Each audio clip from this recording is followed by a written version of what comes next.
Ya, terima kasih teman-teman jurnalis. Saya hari ini kedatangan teman-teman dari online seller, pelaku bisnis online yang selama ini tumbuh luar biasa. Ada 6 juta lebih dari pelaku online seller ini, ditambah 7 juta dari afiliator, yaitu yang menjual secara part-time gitu kira-kira gitu. Berarti ada bisnis online seller ini melibatkan 13 juta pelaku.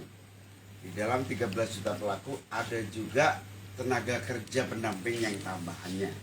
Jadi setidaknya 13 juta lebih pelaku bisnis online ini memiliki peran ekonomi yang sangat baik.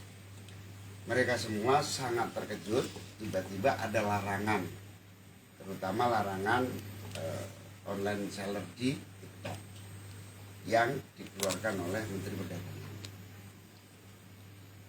Kita semua taatlah apapun keputusan pemerintah, tetapi hendaknya proses pengambilan keputusan itu benar-benar menghayati, mengerti betul fakta 13 juta yang terlibat di dalam proses bisnis ini. Sehingga dua hal yang harus dilakukan: libatkan mereka dalam pengambilan keputusan, sehingga tidak salah dalam memutuskan atau menghentikan proses bisnis tiba-tiba. Yang kedua, saya minta kepada pemerintah, khususnya Menteri Perdagangan, untuk memberi waktu jeda.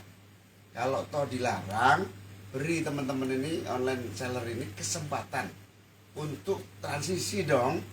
Mereka sudah investasi tenaga kerja, mereka sudah beli barang, mereka sudah menyiapkan studio, semua investasi yang tidak bisa kemudian tiba-tiba diangkut tutup. Karena itu harapan saya sebagai Wakil Ketua DPR, Menteri Perdagangan, memberi waktu masa transisi mereka untuk misalnya 1 bulan, 2 bulan, 3 bulan, untuk mereka menuntaskan dulu nih investasi yang sudah ditanam, yang sudah dikeluarkan. Jangan sampai merugikan 13 juta pelaku online seller. Ini gawat loh ya. Jadi jumlah yang terlibat besar, uang yang terlibat besar. Jangan hanya gara-gara salah terapi, tidak ada proses yang dilalui, kemudian merugikan banyak pihak. Karena itu saya minta sebagai Wakil Ketua DPR untuk ada penundaan. Penundaan diawali dengan sosialisasi. Yang kedua diikuti dengan aturan masa transisi. Yang ketiga, cara kerja baru. Yang misalnya mau memisahkan sosial media dengan e-commerce misalnya, itu harus jelas semuanya. Oke, saya menuntut kepada Menteri Perdagangan untuk melakukan penundaan. Ini sebenarnya bisa meningkatkan ekonomi yang ke depan ya, termasuk menyerap tenaga kerja.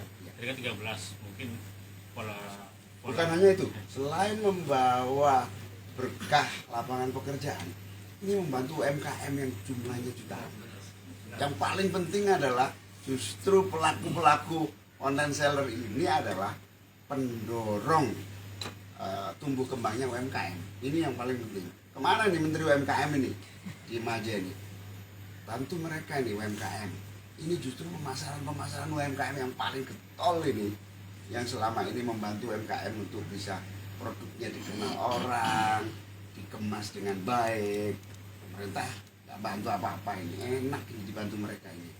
Mereka ini pelaku-pelaku yang membantu UMKM. Tolonglah dihargai. Salah satu isunya juga masalah banjirnya, produk luar masuk ke Indonesia gimana? Nah, salah satu dari e-commerce ini adalah penjualan langsung dari luar negeri ke konsumen. Nah, ini lintas border ini harus diatasi dengan berbagai aturan yang saya kira Menteri Perdagangan sudah menyiapkan aturan itu. Misalnya standar harga, standar kualitas, pajak misalnya untuk barang-barang yang impor langsung dari produsen ke konsumen. Itu tetap lain. Tapi yang paling penting, mari kita selamatkan UMKM kita dengan tidak semudah itu menghentikan secara mendadak. Jadi beri waktu dan transisi. Terus selain meminta melalui media, nanti apakah permasalahannya dibawa ke forum?